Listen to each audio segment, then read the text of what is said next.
मित्र, तुम तो इतनी जीतोड़ मेहनत करते हो, फिर भी अपने परिवार का भरण पोषण नहीं कर पा रहे हो, क्या बात है? अरे भाई, मैं तुम्हें क्या बताऊं। मैं मेहनत तो बहुत करता हूँ, लेकिन जितनी मैं मेहनत करता हूँ उतना अनाज मुझे नहीं मिल पाता। क्या करूँ भाई, इतने ही अनाज में मुझे घर का सारा खर्च उठाना पड़ता है। अब तुम ही बताओ मित्र, मैं क्या करूँ। मेरे भाई, तुम चिंता मत करो, मैं राजा साहब से बात करता हूँ। महाराज तुम्हें काम पर जरूर रख लेंगे।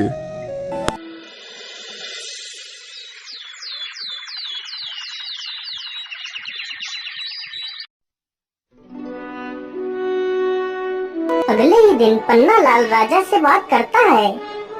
महाराज, वह बहुत ही ईमानदार है। वह हमारे साथ मिलकर इस बगीचे को और भी हरा भरा बना देगा। ठीक है पन्नालाल, तुम कल ही अपने मित्र को अपने साथ लेकर आना। अगले ही दिन पन्ना लाल हीरा लाल को भी अपने साथ ले जाता है।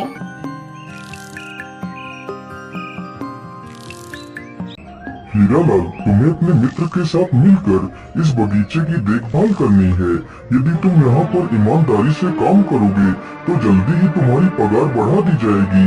मैं तुम्हें हर महीने 40 सोने की मोहरें दूंगा। ठीक है महाराज, मैं पूरी ईमानदारी से आपका काम करूँगा। महाराज, आपका बहुत बहुत धन्यवाद जो आपने मुझे इस काबिल समझा।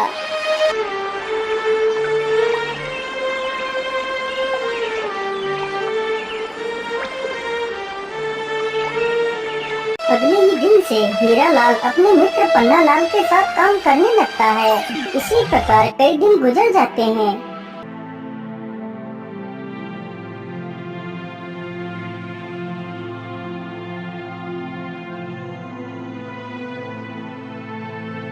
अरे पन्ना लाल, आज तुम्हें क्या हुआ? क्या आज तुम राजमहल नहीं जाओगे? अरे भाई, मैं तुम्हें क्या बताऊं, आज तुम अकेले ही चले जाओ। आज मेरी तबीयत कुछ ठीक नहीं लग रही है। महाराज को कह देना कि मैं आज नहीं आ सकता। हीरा लाल अकेले ही जाता है और बगीचे में काम करने लगता है।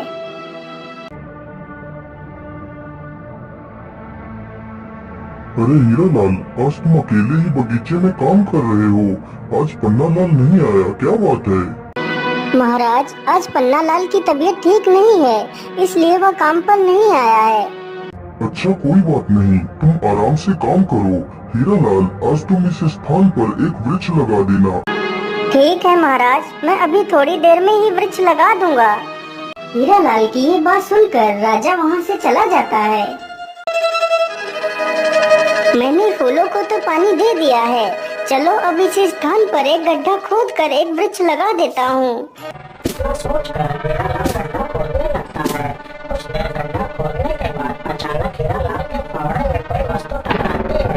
अरे ये क्या, ये आवाज किस चीज की थी? मुझे लगता है यहाँ पर कोई वस्तु जरूर है। हीरा लाल जल्दी से उस स्थान को खोद देता है। अरे वाह, ये तो एक संदूक है, जरूर इसमें कोई कीमती वस्तु होगी। चलो मैं इसे खोलकर देखता हूँ। हीरा लाल जैसे ही संदूक को खोलता है तो देखता है, अरे वाह, यह संदूक तो सोने की मोहरों से भरा हुआ है। चलो मैं जल्दी से इस संदूक की खबर राजा को दे देता हूँ। महाराज जल्दी चलिए, बगीचे में कोई पुराना संदूक निकला है। अरे वाह हीरालाल, यह संदूक तो मेरे पुरखों का है। इस संदूक को तो मैं कितने वर्षों से ढूंढ रहा था, लेकिन मुझे यह संदूक नहीं मिला और आज तुमने इस संदूक को ढूंढ लिया। मैं तुमसे बहुत प्रसन्न हुआ। आज तुमने अपनी ईमानदारी का खरा सबूत दिया है हीरालाल, इसलिए मैं तुम्हें कुछ इनाम देना चाहता हूँ। मांगो हीरालाल, तुम्हें क्या इनाम चाहिए? महाराज, ईश्वर की कृपा से मुझे और मेरे परिवार को 2 वक्त का खाना तो मिल ही जाता है। मैं जितना भी कमाता हूँ उतने में ही खुश हूँ। और महाराज, यह खजाना तो आपके पूर्वजों का ही था, इसलिए इस खजाने पर तो सिर्फ आपका ही अधिकार है। अरे वाह हीरालाल, तुम तो वास्तव में एक महान इंसान हो, जिसे दुनिया की मोह माया से कोई वास्ता नहीं। मैं तुमसे बहुत प्रभावित हुआ हीरालाल। आज मैं तुम्हें अपना मंत्री घोषित करता हूँ।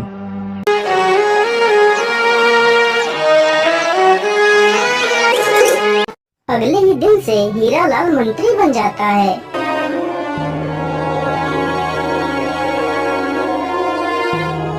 अरे सैनिक भाई, आज मेरा मित्र हीरालाल काम पर नहीं आया, क्या बात है? अरे पन्नालाल भाई, अब हीरालाल माली नहीं रहा, अब वह इस राज्य का मंत्री बन गया है। महाराज ने हीरालाल को मंत्री बना दिया है। क्या मेरा मित्र मंत्री बन गया है?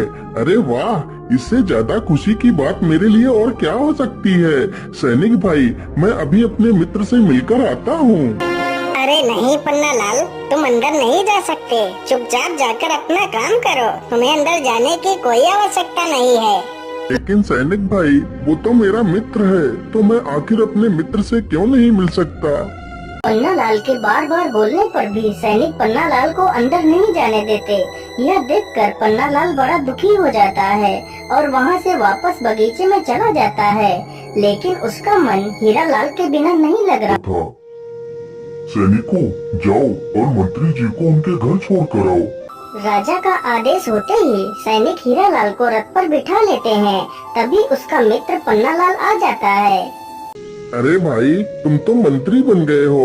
तुम्हें मंत्री बनने पर मेरी तरफ से ढेर सारी शुभकामनाएं। मित्र, यदि तुम बुरा न मानो तो मैं भी तुम्हारे साथ ही चलना चाहता हूँ।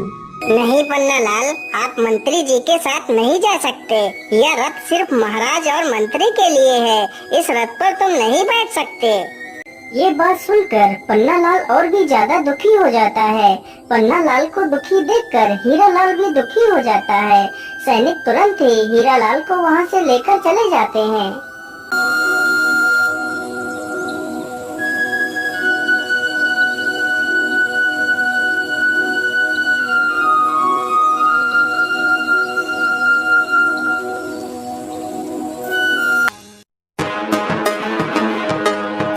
अरे ये क्या? ये वृक्ष अचानक से सूखने कैसे लगा? देखते ही देखते पूरा वृक्ष कुछ ही पलों में सूख जाता है। ये देखकर पन्नालाल काफी ज्यादा परेशान हो जाता है। अरे ये क्या? ये तो सारा पेड़ सूख गया।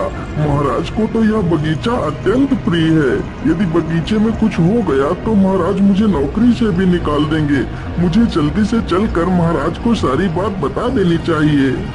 पन्नालाल तुरंत ही राजा के पास जाता है और सारी कहानी सुना देता है। लेकिन पन्नालाल, आखिर अचानक से पेड़ कुछ ही पलों में कैसे सूख सकता है? इसका क्या कारण है? महाराज, ऐसा होना संभव है।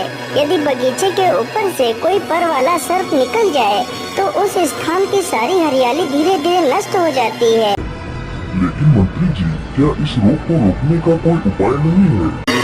महाराज, इसका उपाय तो है, लेकिन उपाय बड़ा कठिन है। मेरे साथ भी एक बार ऐसा हुआ था महाराज। मेरी फसल भी लगभग सारी नष्ट हो गई थी।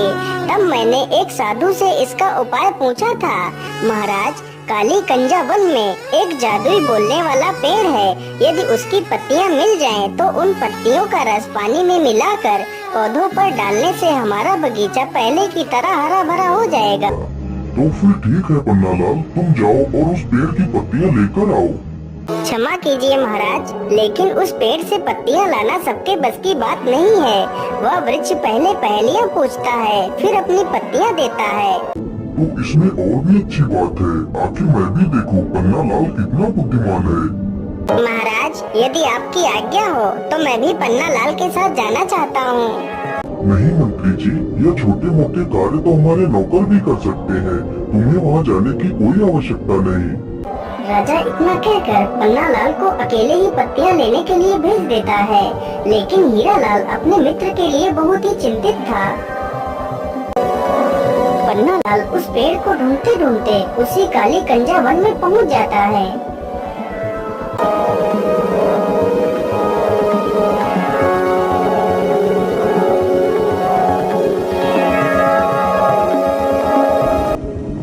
क्या करूं? कैसे पता करूं? आखिर वह जादुई पेड़ कौन सा है?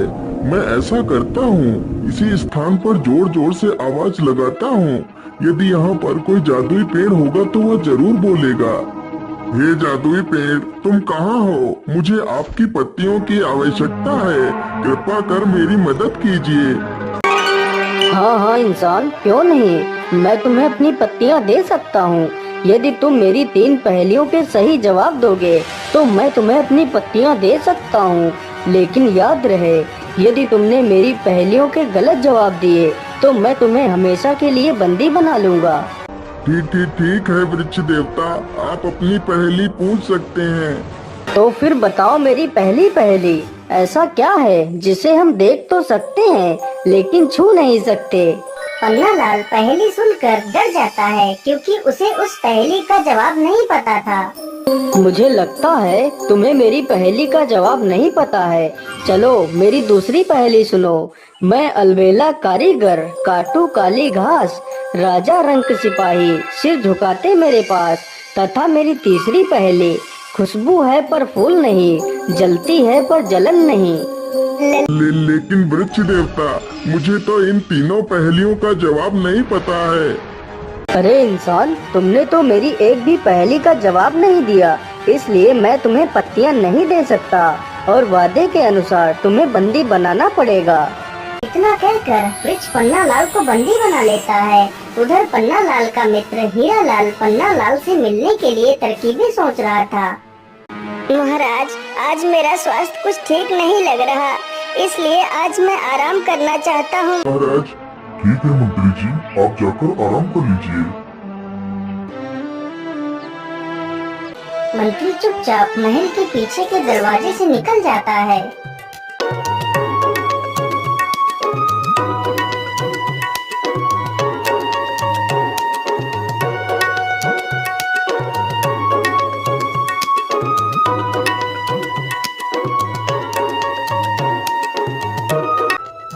हीरा लाल उसी जादुई पेड़ के पास पहुंचकर देखता है कि उसका मित्र पेड़ पर ही बंदी बनकर एक पिंजरे में बंद है। हे वृक्ष देव, आप मेरे मित्र को छोड़ दीजिए। हाँ, क्यों नहीं, मैं तुम्हारे मित्र को जरूर छोड़ दूंगा और तुम्हें अपनी पत्तियां भी दूंगा यदि तुम मेरे 3 पहेलियों का सही जवाब दे दो। ठीक है वृक्ष देव, आप अपनी पहेलियां पूछ सकते हैं। तो फिर बताओ मेरी पहली पहेली, ऐसा क्या है जिसे हम देख तो सकते हैं लेकिन छू नहीं सकते? हे वृक्ष देव, इसका सही जवाब स्वप्न है। इंसान सपना तो देख सकता है लेकिन उसे छू नहीं सकता। हाँ, बिल्कुल सही जवाब। मेरी दूसरी पहेली सुनो। मैं अलबेला कारीगर, काटू काली घास, राजा रंक सिपाही, सिर झुकाते मेरे पास। हे वृक्ष देव, इसका सही जवाब नाई है। नाई के पास हर किसी को अपना सिर झुकाकर ही बाल कटवाने पड़ते हैं। अरे वाह वाह, तुम तो कितने बुद्धिमान हो। अब मेरी तीसरी और आखिरी पहेली सुनो। खुशबू है पर फूल नहीं, जलती है पर जलन नहीं। हे वृक्ष देव, इसका सही जवाब अगरबत्ती है। अरे वाह वाह, तुम तो वास्तव में बुद्धि का प्रतीक हो। मैं तुमसे अत्यंत प्रसन्न हूँ, इसलिए मैं तुम्हारे मित्र को आजाद करता हूँ और तुम्हें अपनी दिव्य पत्तियाँ भी देता हूँ। वृक्ष तुरंत ही उसके मित्र को आजाद कर देता है।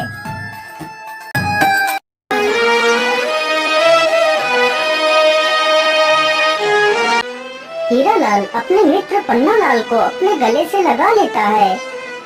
मेरे मित्र, मैं मंत्री बनकर तुमसे कितना दूर हो गया। मुझे मंत्री नहीं बनना है। पहले तो हम साथ में ही रहते थे, साथ में ही काम करते थे, लेकिन अब तो तुमसे मिलना भी मुश्किल हो जाता है। मैं आज ही महाराज को बोल दूंगा कि मुझे मंत्री नहीं बनना है, मैं माली बनकर ही खुश हूँ।